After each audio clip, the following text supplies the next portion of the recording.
Back in 1974, much of the world's attention focused on Spokane. Momentarily, the country put aside issues like the Cold War, the energy crisis, and Watergate to kick off the bicentennial, think about the environment, and welcome the world to Spokane. Millions came here to see a World's Fair. In 6 months, these visitors were gone, but Spokane remained forever changed. King Cole was hired by an organization called Spokane Unlimited in 1963 to work on rejuvenating the downtown area. I wasn't thinking of World's Fair.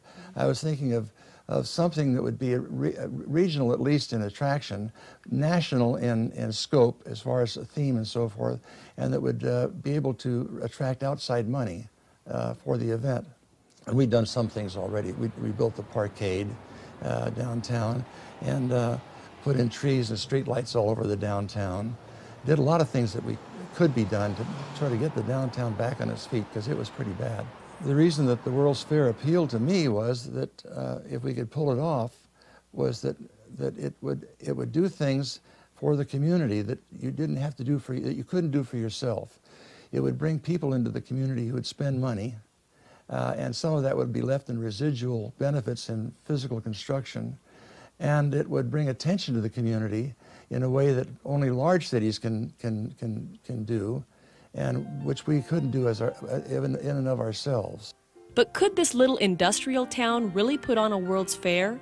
As the 60s drew to a close, Spokane only had about 170,000 people in it.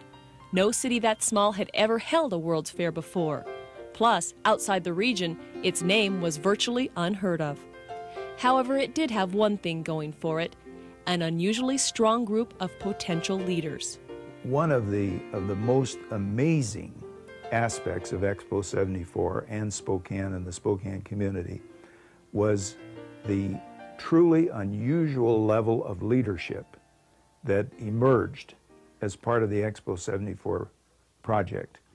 But there were people like Rod Lindsay with Lincoln Savings, Luke Williams, who headed up the state's Expo 74 commission, people like King Cole, and the list goes on of these truly remarkable people that came forth, and without whose leadership this thing never would have happened.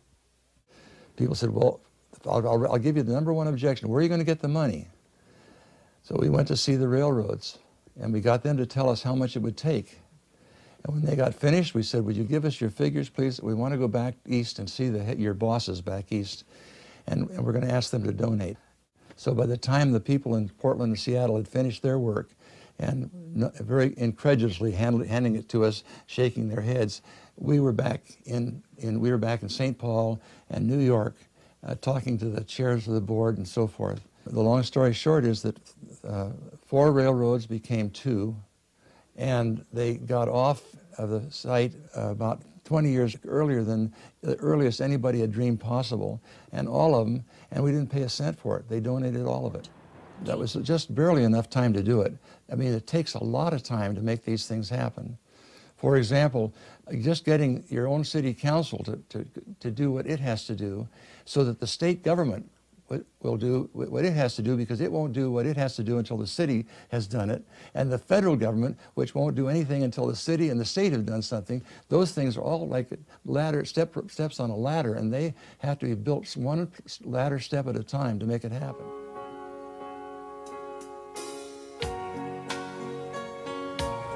Mr. President, will you say the magic words?